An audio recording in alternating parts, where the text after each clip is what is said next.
जय हिंद। देखिए जो क्वेश्चन आपके स्क्रीन पे है, कह रहा है दिए गए विकल्पों में से उस संख्या को पहचानिए जो 5 और 7 का गुणज है, ठीक ना, लेकिन 6 का नहीं है। ओके, तो अब इस क्वेश्चन में देखिए आपको कॉन्सेप्ट गुणज से पूछा है। अगर गुणज के बारे में हमको नॉलेज होगा तो हम इस क्वेश्चन को आसानी से बना सकते हैं, और ये क्वेश्चन आपका सीटेट 2021 में पूछा गया है। ओके, तो सबसे पहले हम लोग गुणज के बारे में जान लेते हैं, ठीक ना। उसके बाद इस टाइप का क्वेश्चन को हम लोग सॉल्व करते हैं। आप सभी सीटेट अभ्यर्थियों का करियर बुक चैनल पे पुनः सुस्वागतम। उम्मीद है आप लोग अच्छे होंगे और अपने लक्ष्य प्राप्ति हेतु मेहनत कर रहे होंगे।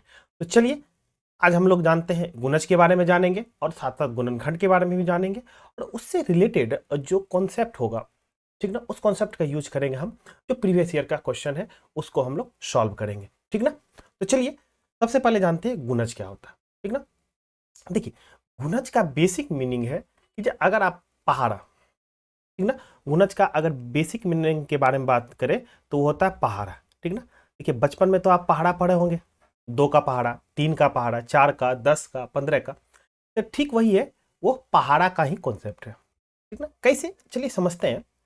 इस तरह से जैसे 2 का गुणज बोलेगा तो 2 का गुणज मतलब 2 गुना 1, 2 गुना 2 मतलब 4, 2 तिया 6, 2 चौक 8, 2 पंचे 10, फिर 12, 2 सत्ते 14, 2 अठे 16, ठीक ना। इस तरह से फिर 18 हो गया और 20 हो गया, फिर हो गया 22 हो गया। इस तरह से मतलब चलते रहता है, ठीक ना। तो अगर आपसे पूछ दिया जाएगा कि 2 का गुणज क्या होगा, तो 2 का गुणज का मतलब हो गया जो आपको 2 का पहाड़ा, ठीक ना। तो जो के पहाड़ा में जो जो आएगा वो आपका 2 का गुणज हो जाएगा। ठीक उसी तरह से अगर हम बात कर ले कि 4 का गुणज का, देखिए 4 हो गया, 4 दूना 8, 4 तिया 12। तो इस तरह से हम लोग बढ़ते चले जाएंगे, ठीक ना। तो देखिए यहाँ पे अगर आपसे पूछ दिया जाए इसमें कि जो 12 2 का गुणज है, तो देखिए 12 जो है 2 के पहाड़ा में आ रहा है, 12 2 के पहाड़ा में आ रहा है, तो 12 जो हो गया 2 का गुणज हो जाएगा, ठीक ना। जिस तरह से यहाँ पे 8 पूछ देगा, क्या 8 जो है 4 का गुणज है, तो 8 जो है 4 के टेबल में आ रहा है, मतलब पहाड़ा में आ रहा है, तो हम बोलेंगे जो 8 को वो 4 का गुणज है, ठीक ना। तो देखिए ये तो संख्या एक छोटी संख्या है, जैसे 12 है, 18 है, ये छोटी संख्या। मान लीजिए आपसे पूछ दिया जाए जो 252 जो है, 252 जो है, क्या ये 2 का गुणज है। आपसे एक सवाल पूछेगा, क्या 252 जो है 2 का गुणज है। तो इस तरह के सवाल को आप कैसे सॉल्व कीजिएगा। जिस तरह से यहाँ पे है 18 है ना, 18 2 का गुणज है या नहीं है। तो एक तो टेबल हो, एक तो बात हो गया, तो हम टेबल के माध्यम से समझ जाएंगे। 2 का टेबल में अगर 18 आ रहा है तो समझ जाएंगे जो 18 जो है मेरा 2 का गुणज है। ओके, लेकिन जब बड़ी संख्या जैसे 252 है, ये बड़ी संख्या है, तो अब हम इसको कैसे जानेंगे जी 2 का गुणज है या नहीं, ठीक ना। तो जब भी इस तरह की बड़ी संख्या आए तो आप सिंपली बात कर रहा है 2 का, इसको 2 से डिवाइड कर दीजिए, ठीक ना। अगर ये पूरा पूरा कट जा रहा है, अगर ये पूरा पूरा कट जा रहा है, तो समझिएगा कि जो ये जो संख्या है 252 है, ये 2 का गुणज है। मतलब जिस संख्या से आप उसको डिवाइड कर रहे हैं उस संख्या का वो गुणज होगा। चलिए देखते हैं, जब इसको कट करते हैं तो एक टाइम में 2, 2 दूना 4, फिर हो जाएगा 2 छके 12 हो जाएगा, ठीक ना। ओके, तो ये 126 टाइम में कट गया, मतलब पूरा पूरा कट गया। तो हम समझेंगे कि 252 जो है मेरा 2 का गुणज है। कोई भी संख्या उठाइए आप, जैसे 18 ही है, 18 को आप कह रहा है गुणज है या नहीं है, किसके बारे में बोल रहा है 2 का। तो 18 को आप 2 से भागा दीजिए, पूरा पूरा कट जाएगा, तो आपका क्या हो जाएगा, 18 जो हो जाएगा गुणज हो जाएगा 2 का हो जाएगा, ठीक ना। देखिए 18 जो है कह रहा 3 के बारे में अगर पूछा तो 3 से अगर कट गया पूरा पूरा, ठीक ना, तो 3 छक 18, तो हम समझेंगे कि 18 जो है वो 3 का गुणज है। ओके, तो यही आपका एक बेसिक हो गया। तो इसमें हम दो चीज समझे। पहला समझे तो गुणज का मतलब हो जाता है पहाड़ा में ही उस हो जाता है। दूसरा है कि जो कोई बड़ी संख्या जैसे दे दिया, तो बड़ी संख्या का किसी संख्या का गुणज है या नहीं है ये पता करना है, ठीक ना। तो वो हम कैसे निकालेंगे, तो सिंपली उसको डिवाइड कर देंगे। ओके, जैसे आप बात कर रहा है कि एक क्वेश्चन आपका और बता रहे हैं इसमें, जिससे कह रहा है 18 जो है क्या 36 का गुणज है। 18 के बारे में बात कर रहा और 36 के बारे में। तो देखिए अब जो है 18 को भागा देना 36 से, ठीक ना। तो देखिए ये पूरा पूरा नहीं कटेगा, नहीं कटेगा ना। तो हम बोलेंगे कि जो ये जो 18 जो है 36 का गुणनखंड, ये गुणज जो है नहीं है। ओके, ये बात समझ में आ गई होगी आपको। जिस तरह से कह रहा है 9 जो है क्या 18 का गुणज है, अगर ये सवाल आपसे पूछ लेगा तो 9 को भागा देना है 18 से, ठीक ना। तो ये पूरा पूरा नहीं कट रहा है, ठीक ना। तो कहने का मतलब जो है अंश हमेशा, ये ऊपर वाला अंश होता है, ये अंश हमेशा बड़ा होगा। ओके, तो इस तरह हम समझे गुणज के बारे में। ओके, अब हम लोग क्या करते हैं कि जी इसका जो प्रॉपर्टी है, ये प्रॉपर्टी को हम लोग समझते हैं और फिर उसके बाद हम लोग क्वेश्चन सॉल्व करेंगे, ठीक ना।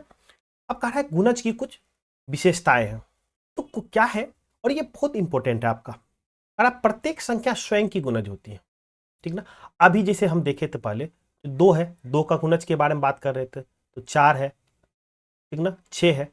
तो प्रत्येक संख्या, जैसे 2 का गुणज के बारे में बात कर रहे थे तो 2 का गुणज 2 भी है। ओके, तो यही बात यहाँ पे कर रहा है। अगर किसी भी संख्या के गुणज उसके पहाड़े में होते, थोड़ी देर पहले भी बताए थे कि गुणज के बारे में बात कर रहा है। जैसे 18 का गुणज के बारे में बात करेगा तो क्या हो जाएगा 18, 18 36, ठीक ना। इस तरह से आप बढ़ते रहिएगा। अब कह रहा किसी संख्या के अनगिनत गुणज होते हैं, कहने का मतलब है जो गुणज होगा वो अनगिनत होगा, क्योंकि पहाड़ा जो है, पहाड़ा तो इन्फिनाइट तक जाएगा, किसी का भी पहाड़ा है, कोई भी संख्या का। तो इस वजह से जो आपका गुणज जो होता है, गुणज जो होता है अनगिनत होता है, ठीक ना। तो उम्मीद है कि जो अभी तक जो हम लोग गुणज के बारे में जाने हैं उसका जो हम कॉन्सेप्ट का यूज अब हम सवाल में करेंगे और इसके माध्यम से और अपने कॉन्सेप्ट को और क्लियर करेंगे, ठीक ना। तो चलिए हम लोग सवाल की ओर चलते हैं। जो पहला सवाल था, चलिए, तो क्वेश्चन जो है वो आपका 5 और 7 के गुणज के बारे में पूछा है, लेकिन 6 का नहीं है, ठीक ना। तो देखिए आप जो ऑप्शन देख रहे हैं, तो ऑप्शन है कि जो अब बड़ी संख्या है, जिसका मतलब अगर हम 5 और 7 का गुणज लिखने भी बैठे, ठीक ना, तो ये मुझे बहुत दिक्कत होने वाला है, ठीक ना, और बहुत ज़्यादा टाइम कंज्यूम करने वाला है। ओके, तो इसको समझेंगे हम 2 मेथड से समझेंगे। इस मेथड से सबसे पहले तो गुणज का कॉन्सेप्ट को क्लियर कर लेंगे इस सवाल के माध्यम से, और दूसरा मेथड जो है इसको शॉर्ट ट्रिक से हम लोग कैसे बना सकते उसको भी हम लोग समझेंगे। चलिए समझते हैं इस बात को। अब कह रहा है कि जो 5 और 7 का गुणज है, तो किसके बारे में कह रहा है भाई, 210 के बारे में। तो अभी हम थोड़ी देर पहले बताए थे कि जो जिसके बारे में कह रहा है, जैसे 210 के बारे में कह रहा है, तो 210 को किससे भागा देना आपको 5 से भागा दीजिए, अगर वो पूरा पूरा कट जा रहा है, ठीक ना। तो आपको समझ जाइए जो 5 का गुणज 210 है, ठीक ना। तो देखिए 210 को 5 से गुणज कीजिएगा तो ये कट जाएगा। कैसे भाई कट जाएगा, क्योंकि 5 का जो विभाजता का नियम है वो कह रहा है अगर इकाई स्थान पर 0 है तो वो कट जाएगा। 0 है सब में, हाँ बाबा कट। 7 है, देखिए 7 से भागा दीजिए, 7 21 30 टाइम में खत्म हो जाएगा, 7 चौक 28, ये भी खत्म हो जाएगा, ठीक ना। देखिए 7 से ये भी भागा लग जाएगा, 7 के टेबल में है, और 42 भी आपको 7 से कट जाएगा। तो मतलब जो भी संख्या 5 और 7 का तो सारा है, ठीक ना, लेकिन 6 का नहीं है, 6 का नहीं है। तो अब इस चीज को निकालते हैं। तो 6 का विभाजता कोई भी संख्या अगर वो 6 से डिवाइड तभी होगी जब वो 2 से भी डिवाइड हो और साथ में साथ वो 3 से भी डिवाइड हो। ध्यान दीजिएगा, जो यहाँ पर विभाजता का नियम फिर से यूज कर लिए हम। तो आपको अगर विभाजता का नियम में कुछ प्रॉब्लम है या डाउट हो तो नीचे डिस्क्रिप्शन बॉक्स में हम लिंक दे देंगे, वहाँ पे आपको विभाजता का नियम को पूरा बहुत बेहतरीन तरीके से बताया गया है और आप उसको आसानी से समझ सकते हैं। और देखिए इस टाइप के क्वेश्चन में आप इसका यूज कर सकते हैं। ओके, 6 का विभाजता का नियम ये बोलता है कि जो अगर वो संख्या 2 से भी डिवाइड हो और वो 3 से भी डिवाइड हो, ठीक ना, तो संख्या जो हो जाएगा पूरी संख्या 6 से डिवाइड हो जाएगी। ओके, देखते हैं। तो अब 3 का विभाजता का नियम ये है कि जब संख्याओं का योग, ध्यान दीजिएगा, संख्याओं का योग अगर 3 से डिवाइड हो जाएगा तो पूरी संख्या 3 से डिवाइड हो जाएगी, ठीक ना। देखिए संख्या का योग मतलब देखिए 2 1 3, 3 3 से डिवाइड है, हाँ है, कोई बात नहीं है। 8 2 10, 10 3 से डिवाइड है, नहीं है। तो इसका मतलब 280 जो है 3 से डिवाइड नहीं हो रहा है। तो अगर संख्या 3 से डिवाइड नहीं होगा तो वो 6 से भी डिवाइड नहीं होगा, ठीक ना। तो इस तरह से यहां पे कह रहा है कि लेकिन 6 का नहीं है, मतलब 6 का गुणज नहीं है, तो डिवाइड भी 6 से नहीं होना चाहिए। इस तरह से ऑप्शन आपका बी हो जाएगा। ओके, तो उम्मीद है आपको ये कॉन्सेप्ट समझ में आ गया होगा। देखिए, अगर आप फर्स्ट बार इसको पढ़ रहे हैं और कुछ कंफ्यूजन है तो आपसे यही राय है कि उसको थोड़ा 1-2 बार और वीडियो को देखिए, ठीक ना, आराम से, और उसके रिगार्डिंग थोड़ा सा प्रैक्टिस कीजिए और थोड़ा सा थिंक कीजिए, तो आपको सारा कॉन्सेप्ट जो है क्लियर कट में एकदम समझ में आ जाएगा। फिर भी अगर आपको डाउट है तो आप मोस्ट वेलकम है, आप मुझे कमेंट कीजिए, हम उसको जरूर से जरूर उसको हम सॉल्यूशन देंगे, ठीक ना। तो गुणज की बात तो हम लोग समझ गए, गुणज क्या होता है, ठीक ना, उसका हम यूज भी क्वेश्चन के माध्यम से कर लिए, ठीक। अब बात कर लेते हैं गुणनखंड का। तो गुणनखंड से भी क्वेश्चन आपको देखने को मिलता है। देखिए, आपको ये सीटेट 2021 में पूछा गया है, ये क्वेश्चन है, तो ये भी आपका 2021 का क्वेश्चन है, तो आपको गुणनखंड से भी क्वेश्चन आपको देखने को मिलेगा। तो आइए सबसे पहले हम लोग जान लेते हैं गुणनखंड को। तो हम लोग एक सवाल के माध्यम से सबसे पहले गुणनखंड को समझते हैं। मान लीजिए जो आपके पास दिया हुआ 18, ठीक ना, और ये आपसे पूछ रहा है तो 18 के गुणनखंड कौन कौन होंगे, ठीक ना। तो देखिए, तो गुणनखंड का मतलब वो ये हो जाता है कि जो किस किस संख्या से उसमें भाग लग रही है। ओके, तो गुणनखंड का मतलब हो जाता है किस किस संख्या से भाग लग रही है। अब 18 को कौन कौन संख्या से विभाजित हो रहा है, देखिए 1 से विभाजित हो रहा है, हाँ हो रहा है, 2 से हो रहा है, 3 से हाँ हो रहा है, ठीक ना, 4 से नहीं हो रहा है, 5 से नहीं हो रहा है, 6 से नहीं हो रहा है, माफ कीजिएगा 6 से हो रहा है, 7 से नहीं हो रहा है, 8 से नहीं हो रहा है, 9 से हो जा रहा है, 9 दूना 18, ठीक ना। उसके बाद देखिएगा 10, 11, 12 नहीं हो रहा, सीधे वो 18 से हो जाए। तो 18 का जो गुणनखंड हो गया वो ये हो गया 1, 2, 3, 6, 9, 18। तो जिस जिस संख्या से वो डिवाइड हो रहा है वही उसका गुणनखंड, ठीक ना, जिस जिस संख्या से वो डिवाइड हो रहा है वही उसका गुणनखंड है, ठीक ना। गुणज में हम लोग क्या पढ़े थे, ध्यान दीजिएगा, गुणज में हम लोग पढ़े थे जो उसका मल्टीप्लीकेशन, गुणज, गुणज का इंग्लिश मीनिंग मल्टीप्लीकेशन, तो उसका टेबल पढ़ रहे थे। जैसे 18 का बात कर रहा था तो 18, 18 2 36, 18 3 54, इस तरह की बात कर रहे थे। लेकिन गुणनखंड, खंड का मतलब होता है टुकड़ा, ठीक ना। तो टुकड़ा, किसी चीज को टुकड़ा कैसे करते हैं आप, काट के, मतलब भाग दे के करते हैं। तो इस वजह से जब भी गुणनखंड के बारे में बात आए तो आप एक दिमाग में ये रख लीजिए, खंड करना है, टुकड़ा करना है, ठीक ना, और टुकड़ा होगा आपका भाग से। इस वजह से यहाँ पे भाग का कॉन्सेप्ट आ जाएगा। ओके, तो ये तो होगी 18 का।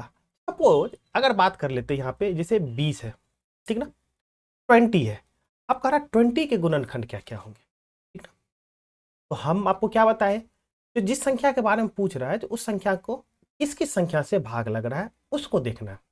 तो 20 में 1 से भाग लग रहा है, हाँ लग रहा है, 2 से लग रहा है 10 टाइम में, 3 से नहीं लग रहा है, 4 से 4 5 20, हाँ लग रहा है, 5 से 5 20 लग रहा है, 6 नहीं है, देखिए उसके बाद है 10, उसके बाद आपका, ओके। तो ये जो हो गया 1 2 4 5 10 और 20 हो गया, यही हो गया आपका 20 का गुणनखंड हो गया। ओके, चलिए एक और एग्जांपल लेते हैं हम लोग, मान लेते हैं आपका जैसे 36 है।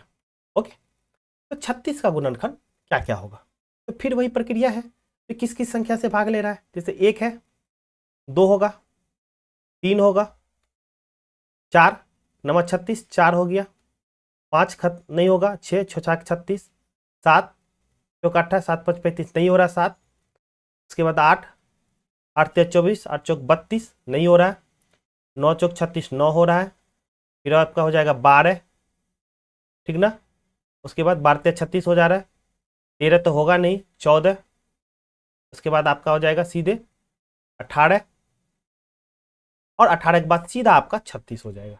ओके, तो ये हो गया। देखिए हम इस तरह से क्यों लिख रहे हैं, कि वो जस्ट आपके जैसा थिंक करके चीजें को लिख रहे हैं ताकि आपको भी समझने में आसान हो जाएगा। वैसे तो हम डायरेक्ट लिख सकते हैं ये चीज होता है, ठीक ना, लेकिन आप जब भी इस तरह आप प्रैक्टिस कीजिए तो आप भी इसी तरह से मेरे साथ प्रैक्टिस जरूर कीजिएगा। ओके, अब यहाँ से कुछ इंपॉर्टेंट फैक्ट हम लोग लेने वाले हैं, क्या क्या वो जरा ध्यान दीजिए।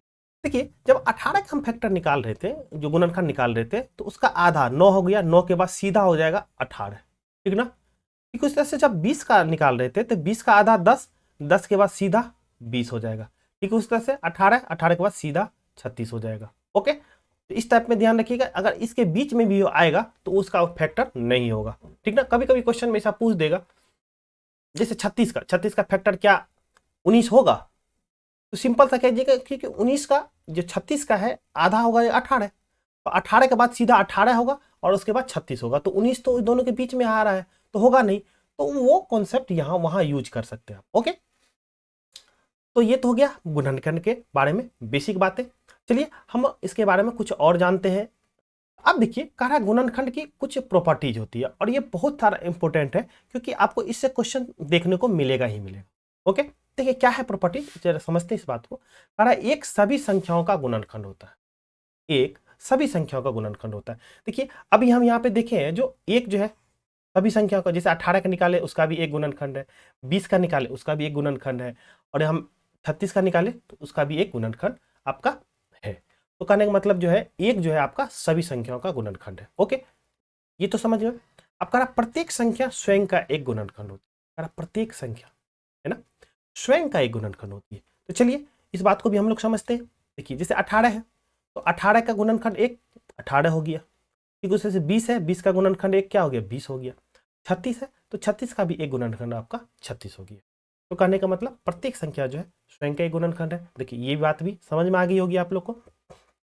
अब कह रहा है तीसरी बात कह रहा है तो किसी संख्या का सबसे बड़ा गुणनखंड संख्या स्वयं होता है, किसी संख्या का सबसे बड़ा गुणनखंड संख्या स्वयं होता है। देखिए 18 है तो 18 का सबसे बड़ा गुणनखंड कहेंगे 18 हो गया, 20 है तो 20 का सबसे बड़ा गुणनखंड 20 हो गया, 36 है तो 36 का देखिए सबसे बड़ा गुणनखंड 36 हो गया। तो उम्मीद है आपको एक एक कॉन्सेप्ट को बारीकी से आप समझ में आ रहे होगा। आप कह रहा है किसी संख्या के गुणनखंड उस संख्या से या तो बराबर होते हैं या छोटे होते हैं। देखिए इसका इस कॉन्सेप्ट पे, ये आपका इस कॉन्सेप्ट पे सीटेट क्वेश्चन पूछ चुकी है। आप प्रीवियस ईयर क्वेश्चन को देखिएगा तो ये जो आपका है चौथा पॉइंट, इस पॉइंट पे आपको सीटेट क्वेश्चन पूछ चुकी है, इसलिए हम बोले थे बहुत इंपॉर्टेंट होने वाला है। और हम जो चीज को आपको एक एक बारीकी से बता रहे हैं ताकि अगर इससे रिलेटेड कुछ भी क्वेश्चन आएगा तो सिलेबस के अंतर्गत कुछ भी क्वेश्चन आएगा तो वो आप बनाइएगा ही, लेकिन बशर्ते आप ध्यान से उसको देखिए और उसको प्रैक्टिस कीजिए, ठीक ना। और वीडियो अगर पसंद आ रहा है तो आप लाइक भी कीजिए, चैनल को सब्सक्राइब कीजिए और ज़्यादा से ज़्यादा शेयर कीजिए, ठीक ना। तो चलिए समझते हैं इस बात को। कारण किसी संख्या का जो गुणनखंड है वो संख्या के बराबर होते हैं या छोटे होते हैं और सीमित भी होते हैं। चलिए देखते हैं हम लोग। देखिए तो जो भी गुणनखंड इसमें आया, देखिए वो क्या है 18 है या तो उसके बराबर है या उससे छोटा है, 20 है 20 का गुणनखंड कोई भी है वो 20 के बराबर है या उससे छोटा है, ये बड़ा नहीं है। 36 है, 36 का गुणनखंड क्या है या तो 36 है या उससे छोटा है। अगर कहा देगा 36 का गुणनखंड 54 है, इस तरह से क्वेश्चन पूछेगा तो अब सीधा गलत। क्यों भाई? क्योंकि हम जाना है कि 36 का जब भी गुणनखंड होगा या तो 36 होगा या उससे छोटा ही होगा, जो भी होगा 36 होगा या उससे छोटा होगा। अब क्या होगा वो बात की बात है, बट 54 नहीं हो सकता, है ना। तो जो आपका प्रॉपर्टी है उससे क्वेश्चन आपको देखने को मिलेगा, ठीक ना। अब चलिए यह संख्या सीमित होती है, तो देखिए अब जी 18 का भी निकाले थे, जो 18 का आप निकाले थे तो ये संख्या सीमित है, जबकि गुणज में क्या था इन्फिनाइट था। एक क्वेश्चन आपको यहां से भी हो सकता है, जो गुणनखंड का जो गुणनखंड किसी संख्या गुणनखंड क्या सीमित होते हैं? हाँ होते हैं, पर गुणज की संख्या सीमित नहीं होती है, वो इन्फिनाइट होती है। ओके, देखिए जो भी है उसको आप क्या किए सीमित है काउंट कर लेंगे। अब कह रहा किसी संख्या का सबसे छोटा गुणनखंड एक होता है। देख लिए ये भी बात आप देख लिए, जो किसी संख्या का सबसे छोटा गुणनखंड, कोई भी संख्या छोटा गुणनखंड ऑलवेज होगा तो वो एक होगा। तो उम्मीद है आपको जो गुणनखंड के रिलेटेड और गुणज के रिलेटेड बहुत सारा चीज आप बारीकी से समझे और इसको 1 से 2 बार आप प्रैक्टिस कीजिए, ठीक ना। तो आपका इसका जो एग्जाम में बेनिफिट आपको बहुत ज्यादा मिलने वाला है। देखिए डायरेक्ट क्वेश्चन आपका इससे पूछ सकता है, ठीक ना। चलते हैं आप लोग आगे कॉन्सेप्ट की ओर। चलिए क्वेश्चन एक है, कहा है जो गुणनखंड और गुणजों के बारे में निम्नलिखित में से कौन सा कथन सही है। देखिए सही स्टेटमेंट के बारे में बात कर रहा है। तो अभी तक हमने गुणज और गुणनखंड दोनों पढ़ लिए, तो अब बारी है उस कॉन्सेप्ट का यूज करने का, और जो थोड़ा बहुत डाउट आपके दिमाग में होगा वो भी इस क्वेश्चन के माध्यम से क्लियर हो जाएगा। अब देखिए क्या कह रहा है 11 जो है 11 100 का गुणनखंड है। देखिए भाई 11 के बारे में बात कर रहा है और कह रहा है जो 100 का गुणनखंड है, ठीक ना। देखिए एक माध्यम क्या है 100 है ना, तो 100 का गुणनखंड क्या क्या होगा? 1, 2, 4 हो जाएगा, 5 हो जाएगा, ठीक ना, 10 हो जाएगा, 25 हो जाएगा, और आपका 100 हो गया। एक 50 भी होगा, ठीक ना। इसमें कहीं 11 दिख रहा है? नहीं दिख रहा है। ये एक मेथड हो गया। दूसरा, अब क्या हम बताए थे आपको, जिस तरह से 100 का एक गुणनखंड 4 है, 100 का एक गुणनखंड 4 है, तो 100 को गुणनखंड 4 होने के लिए क्या करना पड़ता था? जब 4 से हम डिवाइड करते थे तो ये पूरा पूरा कट जा रहा था, है ना, कट जा रहा था। इसी माध्यम से हम गुणनखंड निकाले हैं। तो इसी कॉन्सेप्ट का आप यूज कर लीजिए जब संख्या बड़ी है, दी हुई है। जैसे 100 है, 100 का गुणनखंड क्या 11 है, तो 11 से क्या 100 कट रहा है? 11 से 100 नहीं कट रहा है। तो इस तरह से गुणनखंड, ये स्टेटमेंट जो है आपका गलत हो गया। उम्मीद है आपको ये चीजें समझ में आ गया होगा, ठीक ना। अब कह रहा है 48 जो है 3 का गुणज। देखिए 48 के बारे में वो बात कर रहा है, ठीक ना। हम थोड़ा सा पेन चेंज कर लेते हैं ताकि और अच्छे से समझ में आए। अब कह रहा है 48, है ना, 48 जो है 3 का गुणज है कि नहीं है। तो कहने का मतलब 3 का गुणज के बारे में बात कर रहा है वो, ठीक ना। तो 3 का गुणज के बारे में जब वो बात कर रहा है तो हमको 3 का टेबल पढ़ना है।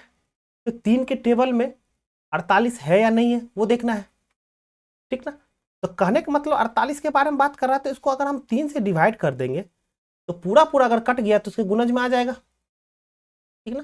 देखिए 3 से कट रहा है पूरा पूरा, एक टाइम हो जाएगा आपका यहाँ 18, तो हो जाएगा 16। तो 3 को अगर 16 बार पढ़िएगा, 16 को 32, 16 48, तो ये आपका आ जा रहा है 48। तो मतलब 48 जो है 3 का गुणज है। तो ये स्टेटमेंट आपका सही हो जाए, ठीक। अब देखिए क्या पूछा, तीसरा हम लोग ऑप्शन को भी समझते हैं, ठीक ना, और चौथा को भी समझेंगे ताकि कॉन्सेप्ट मेरा क्लियर हो जाए। अब कह रहा है 11 जो है 110 का गुणज है। 11 की बात कर रहा है, 110 का गुणज है। देखिए तो 110 का गुणज के बारे में जैसे ही बात किया तो पहला हो गया 110, दूसरा क्या हो जाएगा 110 गुना 2, तीसरा हो जाएगा 110 गुना 3, क्योंकि देखो टेबल है, ठीक। तो जब 110 गुना 3 करेंगे तो क्या इसमें कहीं पे 11 आएगा? इस संख्या में कभी डॉट डॉट आगे बढ़ते जाएगा तो 11 आएगा? नहीं आएगा। इस वजह से 11 जो है इसका 110 का गुणज नहीं होगा। तो ये भी स्टेटमेंट गलत हो जाएगा, ठीक ना। और दूसरा मेथड से क्या बताए थे, देखिए 11 के बारे में बात कर रहा है वो, ठीक। तो देखिए 11 थोड़ी देर पहले बताया था, 11 बटे 110 कीजिएगा, पूरी पूरी भाग नहीं लग रहा है ना, नहीं लग रहा है। तो इस वजह से आपका क्या हो जाएगा, 11 जो होगा 110 का एक गुणज नहीं होगा। चलिए समझते हैं अगला को। कहा 48 जो है 3 का एक गुणनखंड है, बात कर रहा है 3 का, ठीक ना, 3 का गुणनखंड बात कर रहा है। अब कह रहा 48 के बारे में, देखिए ध्यान से, जब भी 3 का जो गुणनखंड होगा तो सबसे बड़ी गुणनखंड क्या होगा, 3 होगा। थोड़ी देर पहले आपको बताए थे, जिस तरह से 18 था तो 18 का सबसे बड़ी गुणनखंड क्या था, 18 था। 20 के बारे में बात किए थे तो 20 की सबसे बड़ी गुणनखंड क्या था, 20 था। 36 के बारे में बात किए थे तो 36 की सबसे बड़ी गुणनखंड क्या था, 36 था। तो ठीक उसी से 3 की सबसे बड़ी गुणनखंड 3 होगी। उससे पहले जो भी हो, एक से पहले 1 होगा, ठीक ना, 3 होगा। लेकिन ये बात कर रहा 48 भी उसके गुणनखंड में आएगा, ये तो गलत है। क्योंकि प्रॉपर्टीज ये बोलता है कि सबसे बड़ी तो 3 ही होगी, लेकिन बात कर रही है 48 का, तो 48 का भी होगा इसका गुणनखंड, नहीं होगा। तो इस तरह से आपका चौथा स्टेटमेंट भी आपका गलत हो गया। तो वन एंड ओनली आपका बी जो है ये आपका राइट हो। देखिए अभी थोड़ी देर पहले आप प्रॉपर्टीज पढ़े और प्रॉपर्टीज पे हिसाब से आपका क्वेश्चन यहाँ पे सीटेट 2021 पूछ लिया है। तो अगर आपको प्रॉपर्टीज को बारीकी से समझिएगा और प्रैक्टिस पे कर लीजिएगा तो इस टाइप का क्वेश्चन को एकदम बिल्कुल धुआं में उड़ा सकते हैं आप, ठीक ना। ओके, तो चलते हैं हम लोग नेक्स्ट कॉन्सेप्ट की ओर। देखिए ये क्वेश्चन भी जो आपके स्क्रीन पे है ये भी आपका सीटेट 2021 में ये पूछा गया क्वेश्चन है, ठीक ना। और देखिए बहुत क्या आप जो क्वेश्चन पूछ रहा है उसका लेवल देखिए। तो पहले एक कॉन्सेप्ट पूछता था, अब देखिए आपको वो गुणज के बारे में पूछ लिया, यहाँ पे अभाज्य संख्या के बारे में पूछ लिया और गुणनखंड के बारे में पूछ लिया। तो एक क्वेश्चन में वो 3 से 4 कॉन्सेप्ट समझ, मतलब वो आपसे 3 से 4 कॉन्सेप्ट से आपको क्वेश्चन पूछ रहा है। तो इसलिए बोलते हैं कि जिसको बारीकी से पढ़िए, प्रैक्टिस कीजिए। सीटेट इतना आसान नहीं रह गया है आपको 1 से 2 महीने में तैयारी करने में।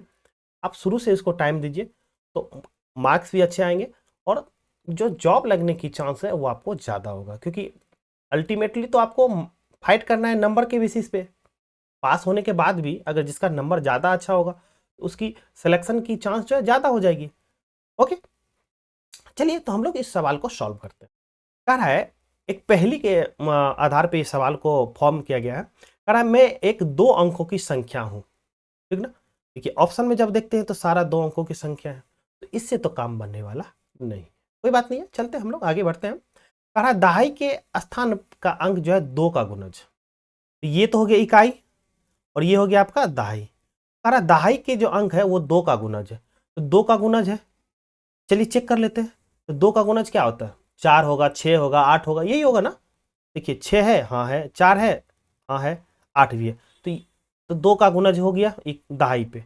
इकाई के स्थान पर 3 का गुणज है। तो 3 का गुणज क्या होगा? पहाड़ा।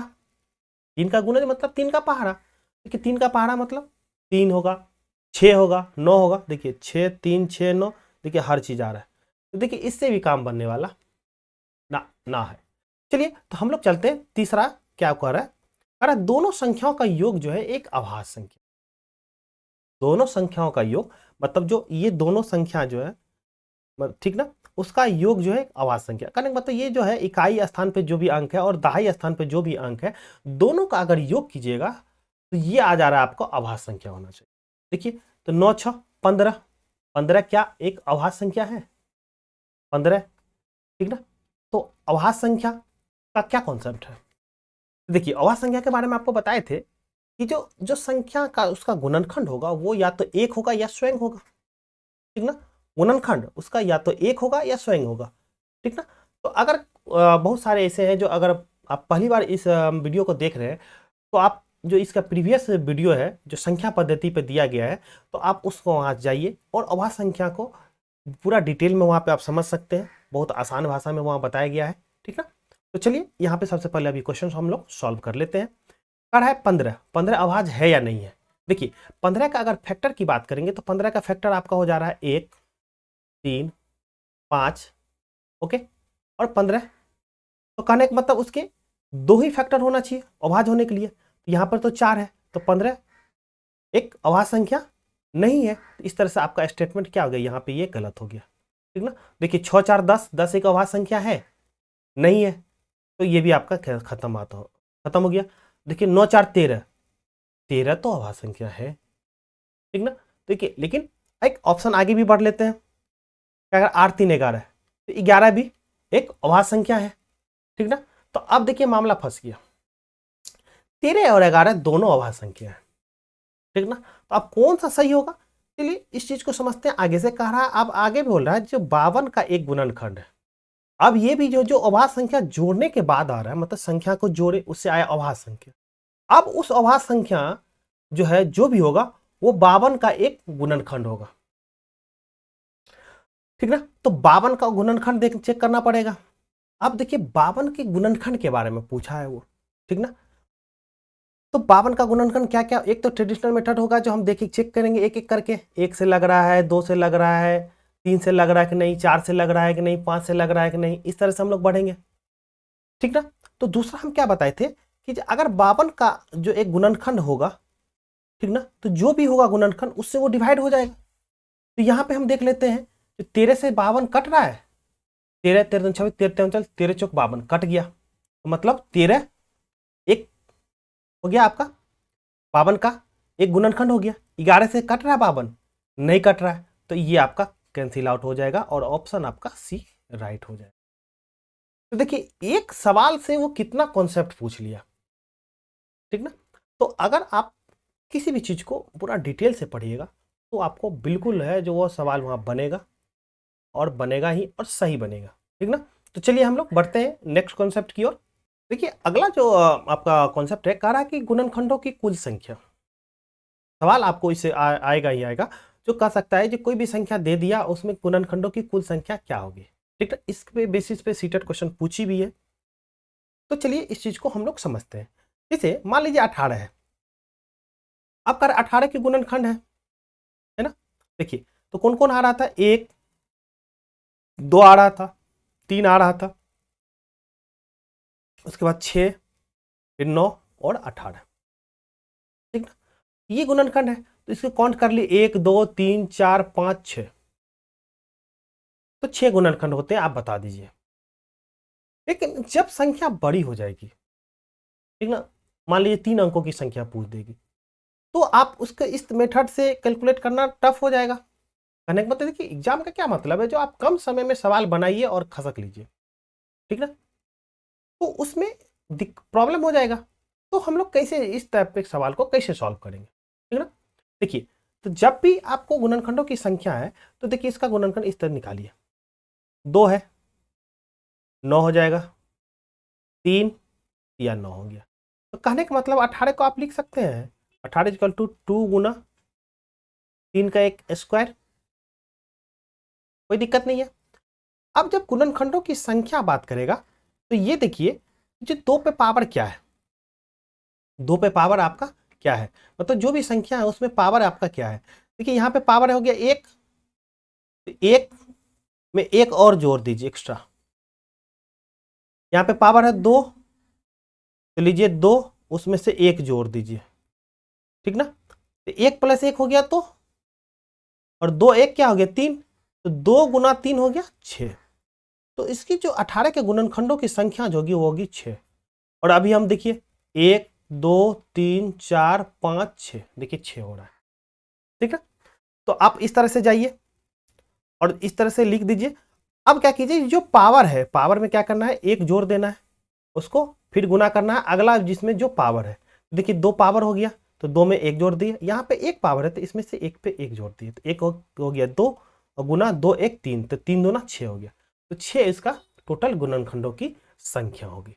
तो उम्मीद है आपको जो आपको ये चीज़ समझ में आ गया होगा। तो चलिए हम लोग क्या समझे हैं नहीं समझे हैं, ये चीज़ हम लोग क्वेश्चन के माध्यम से क्लियर कर लेते हैं। ओके, देखिए कह रहा है जो 42 के गुणनखंडों की संख्या है, मतलब 42 के जो गुणनखंडों की वो संख्या क्या होगी, ये हम मुझे बताना है। देखिए ये फरवरी 2014 में आपको क्वेश्चन पूछा होगा। तो क्या है प्रोसीजर, 42 है 42, ओके 2 2 दूना 4 2 हो गया, यहाँ पे 21 हो गया, ओके 3 से 7 टाइम खत्म। अब देखिए लिख सकते हैं 2 गुना 3 गुना 7। अब देखिए इस पर क्या है पावर, इसका देखिए पावर हो गया आपका यह 1 है, इसका भी 3 का पावर 1 है, 7 का भी पावर 1 है, तो कोई नहीं, तो 1 प्लस 1 1 जोड़ना है गुना करना है, फिर 1 1 प्लस 1 और फिर 1 है तो 1 प्लस आपका 1 हो गया, तो ये हो जाएगा 2 गुना 2, 2 दूना 4 दूना 8 हो जाएगा। तो टोटल अगर गुणनखंडों की संख्या की बात कर रहा है तो 42 के गुणनखंडों की संख्या 8, ऑप्शन बी आपका राइट हो जाएगा। तो देखिए आसानी से बन गया, ठीक ना। अब चलते हैं हम लोग नेक्स्ट पे। अब देखिए कह रहा है 105 के गुणनखंडों की संख्या क्या होगा, तो प्रोसीजर वही फॉलो करना है। 105 है, 105 देखिए इसको लगेगा आपका 5 1 6 3 से लग जाएगा, 3 तिया 9, 3 5 15, ठीक, यहाँ पे 5 और गुना हो गया 7 हो गया, तो इसको क्या हो जाएगा 3 गुना 5 गुना 7, ओके। तो देखिए अगर पावर की बात कर रहे हैं तो पावर सब में सिंगल सिंगल पावर है, ठीक ना, इसमें भी पावर 1 है, इसका भी पावर 1 है, इसका भी पावर 1 है, तो ठीक है जो भी पावर है ये 2 ही रहता कोई दिक्कत नहीं, तो यहाँ पे 1 है तो उसमें से 1 जोड़ दीजिए, ठीक, यहाँ पे 1 है उसमें 1 जोड़ दीजिए, इसमें 1 है तो 1 उसमें जोड़ दीजिए। अगर यहाँ पे 2 रहता तो 2 में 1 जोड़ते, यहाँ पे 3 रहता तो 3 में 1 जोड़ दो, मतलब जो संख्या पावर है उसमें से 1 जोड़ना है आपको। ये मत सोचिए 1 है तो उसमें 1 जोड़े, नो, जो पावर है उसमें 1 जोड़ना है। यहाँ पे 1 है तो इसलिए 1 नहीं जोड़ दिए उसमें, ठीक है। यहाँ पे 2 भी रहता तो यहाँ पे 2 प्लस 1 होता, यहाँ पर अगर 3 रहता तो 3 प्लस 1 होता, अगर यहाँ पे 4 रहता तो 4 प्लस 1 रहता, कोई फर्क नहीं पड़ता, ठीक ना। अब देखिए क्या 2 1 1 1 2 हो गया, तो 2 गुना 2 गुना 2, 2 दूना 4 दूना 8, तो ऑप्शन आपका डी हो जाएगा, राइट हो जाएगा। क्योंकि 105 के अगर गुणनखंडों की संख्या देखिएगा, आप देख लीजिएगा ट्राई कर लीजिएगा, तो वो हो जाएगा आपको 8 हो जाएगा, ओके। तो उम्मीद है आपको कॉन्सेप्ट समझ में आ रहा होगा। चलिए हम लोग बढ़ते हैं नेक्स्ट कॉन्सेप्ट की ओर। देखिए कर रहा है जो संख्याओं के गुणनखंडों का, तो गुणनखंड कितने होंगे, क्या होंगे, ये तो समझ गया। अब कह रहा उस गुणनखंडों का योग, सवाल ऐसा पूछा है, ठीक ना, सीटेट में इस तरह का सवाल पूछा गया है, जो भी गुणनखंडों का योग क्या होगा। ओके, देखिए कहना क्या चाह रहा है ये समझिए सबसे पहले। अगर ये समझ गए तो फिर तो क्वेश्चन बनाना बिल्कुल हलवा बात है। जैसे 18 है, ठीक ना, 18 का गुणनखंड जो था वो था 1 था, 2 था, 3 था, ओके, 6 था, 9 था और 18 था, है ना। अब देखिए इसमें कह रहा है जो गुणनखंडों का योग, तो मतलब जो जो गुणनखंड आया है, ठीक ना, जो जो गुणनखंड आया है उस गुणनखंडों का योग। तो कहने का मतलब 2 1 3, 3 3 6 और 6 6 12, 12 18 हो गया आपका 30 और 9 39। तो मतलब इसका योग जो हो गया, योग हो गया 39। यही कहना चाह रहा है, ये जो हेडलाइन है आपका, जो संख्याओं के गुणनखंडों का योग, इसका मतलब यही है 39। लेकिन जब संख्या बड़ी हो जाएगी, 2 अंक 3 अंक की हो जाएगी, उसमें इस तरह से गुणनखंडों का योग निकालना टफ हो जाएगा। ओके, देखिए अब इस कॉन्सेप्ट को हम लोग समझते हैं ट्रिक के माध्यम से। देखिए आपका 18, ओके, 18 हो गया तो 2 9 टाइम में, फिर हो जाएगा 3 3 3 9। तो क्या 18 को हम इस तरह से लिख सकते हैं, 2 गुना 3 गुना 3। तो कहने का मतलब हो गया 2 गुना 3 पे पावर आपका हो जाएगा 2 और 2 पे पावर यहाँ पे हो जाएगा 1 हो जाएगा। ओके, देखिए इसको कैसे सोचते, 2 है तो 2 माइनस 1 अपॉन में 2 माइनस 1। यहाँ पे 3 है तो 3 में से 1 घटाइए ऊपर भी और 3 में से 1 घटा के नीचे लिख दीजिए। ओके, अब यहाँ पे एक थोड़ा सा ट्विस्ट है, क्या है, देखिए यहाँ पे क्या है आपका 1 है पावर में, इसका पावर में आपका हो गया 1, तो 1 उसमें से 1 जोड़ दीजिए प्लस 1, ठीक ना। यहाँ पे क्या है पावर में 3 पा 2 है तो 2 हो जाएगा प्लस 1 हो जाएगा, ठीक ना। बस यही तो इसमें है ट्विस्ट है। अब देखिए 2 पे पावर क्या हो जाएगा 1 1 2, तो 2 पे पावर हो गया 2 माइनस 1 और अपॉन में 2 में से 1 घटेगा तो 1 हो गया। अब देखिए 3 पे पावर हो जाएगा 2 1 3, तो 3 पे पावर 3 माइनस 1 हो जाएगा, अपॉन में हो जाएगा 3 में से 1 घटेगा तो 2 हो जाएगा। अब देखिए आगे इसको कैसे लिख सकते हैं, 2 दूना 4, तो 4 में से 1 घट गया तो 3 बच गया, गुना 3 का 3, तो 3 3 9 या 27, 27 में से 1 घटेगा तो जो बच गया 26 और 26 भागा 2 हो गया। देखिए 2 से काटिए 13, तो 13 गुना 3 13 39।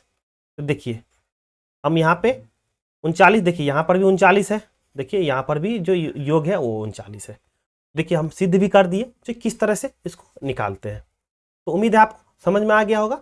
चलिए आगे जो क्वेश्चन है, आगे क्वेश्चन में एक सवाल भी है, सवाल के माध्यम से इस चीज को हम और बारीकी से समझेंगे। ओके, देखिए कह रहा है 96 के सभी धनात्मक गुणनखंडों का योगफल के बारे में वो बात कर रहा है। ओके, देखिए 96 है तो 96, ओके कोई नहीं, 2 से 2 चौके 8 हो गया 48, 2 से हो जाएगा 24, 2 से हो जाएगा 12, 2 से हो जाएगा फिर 6, फिर हो जाएगा आपका 2 तिया 6। तो कहने का मतलब 1 2 3 4 5, तो 96 इजकल टू हो गया 2 पर पावर 5 गुना, तो 3 पर पावर हो जाएगा आपका 1 हो गया। ओके, अब क्या करना है, जो 2 है तो 2 जो दिया हो उसमें से 1 घटाओ, फिर नीचे में वही लिख दे 2 माइनस 1, गुना 3 है 3 माइनस 1 अपॉन में 3 माइनस 1 हो गया, ठीक ना। अब देखिए क्या करना है, इसमें जो जो दिया हुआ है आपका पावर, पावर में क्या करना, 5 दिया है तो 5 में से 1 जोड़ दीजिए, 5 में 1 जोड़ दीजिए, तो 5 में 5 प्लस 1 हो जाएगा आपका 6 हो गया।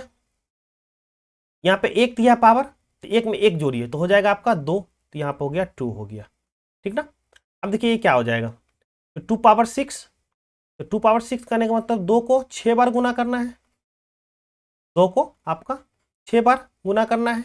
देखिए क्या हो जाता है, 2 दूना 4, दूना 8, दूना 16, दूना 32, दूना 64, 3 3 6, तो 64 में से एक घट गया तो 63 63। अब देखिए 2 में से एक घटेगा तो यहाँ पे एक ही बचेगा। अब देखिए 3 को हो गया 2 बार तो 3 तिया 9, 9 में से एक घट गया तो हो गया 8 8, और अपॉन में नीचे में क्या है आपका, 3 में से एक घट गया तो 2 बच गया, तो 2 चौक 8 4। तो अब ये दोनों को कैलकुलेट कर दीजिए, 4 तिया 12, 2 हासिल बच गया 1, और 6 चौक 24, 1 25 हो गया, तो 252 हो गया। तो 252 देखिए ऑप्शन आपका सी हो जाएगा राइट आंसर। तो इस तरह से आप मतलब जो गुणज हो गया, गुणनखंड हो गया, और गुणज और गुणनखंड का जो कंबाइंड फॉर्म है उस तरह का जो कॉन्सेप्ट को भी हम लोग देखे, और साथ साथ में हम लोग उससे रिलेटेड जो सवाल है उस सवाल को भी सॉल्व किए हैं। तो उम्मीद है कि जो आपको ये वीडियो पसंद आया होगा। तो मेरा एक यही रिक्वेस्ट है आपसे कि जो आप अगर कोई चीज़ प्रॉब्लम है तो 1 से 2 बार आप जरूर इस चीज़ को देखिए, टाइम दीजिए। कोई भी चीज़ एक बार में नहीं होता मेरे दोस्त, उसको समय दीजिए। जब आप समय दीजिएगा तो वो कॉन्सेप्ट जो है धीरे धीरे वो जरूर आपको समझ में आ जाएगा, ठीक ना। फिर भी अगर आपको कोई दिक्कत है तो मोस्ट वेलकम है आपका, जो आप सवाल कमेंट कीजिए और हम उसका ज़रूर जवाब देंगे। तो आज के सेशन के लिए इतना ही, ठीक ना। और नए सेशन में हम लोग मिलेंगे एलसीएम और एचसीएफ के साथ, क्योंकि एलसीएम जो और एचसीएफ जो है कहीं ना कहीं वो आपको जो है उसके लिए गुणनखंड और गुणज का जानना बहुत ज़रूरी था। इस वजह से हम इस कॉन्सेप्ट को बीच में लेके आए हैं। तो जय हिंद और बहुत बहुत आपका धन्यवाद इस वीडियो को देखने के लिए।